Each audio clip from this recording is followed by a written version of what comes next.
ایک گاؤں میں ایک نیک دل اور محنتی کسان رہتا تھا۔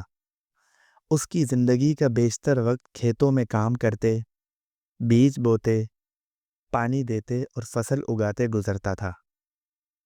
اس کسان کے 4 بیٹے تھے، جو جوان اور طاقتور تو تھے، مگر ایک بہت بڑی کمزوری رکھتے تھے۔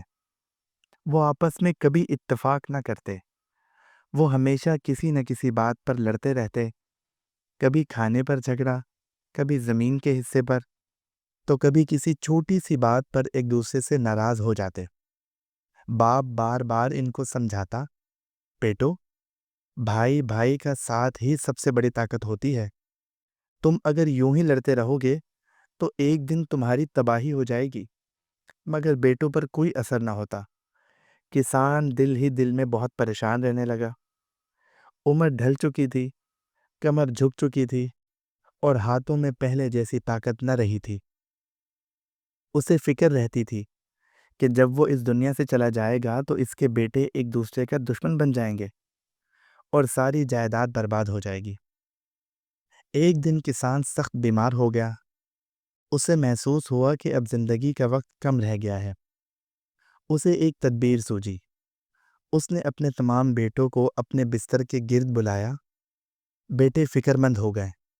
کسان نے کمزور آواز میں کہا، بیٹو، میں نے ساری زندگی کی کمائی کا ایک خزانہ اپنے کھیت میں چھپا رکھا ہے۔ جب میں دنیا سے چلا جاؤں تو تم سب مل کر کھیت کو کھودنا۔ اگر تم نے اچھی طرح کام کیا تو تمہیں وہ خزانہ ضرور ملے گا۔ بیٹوں کی آنکھوں میں چمک آ گئی۔ وہ تو خزانے کی تلاش میں لگ گئے۔ کسان کے مرنے کے بعد انہوں نے فوراً کھیت پر کام شروع کر دیا۔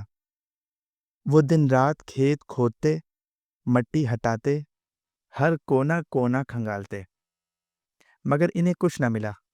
مگر جب وہ کھیت مکمل طور پر کھود چکے، تب انہیں خیال آیا کہ اب تو زمین اچھی طرح تیار ہو چکی ہے، لہذا انہوں نے بیج بوئے، پانی دیا، گوٹی کی اور بہت محنت سے فصل اگائی۔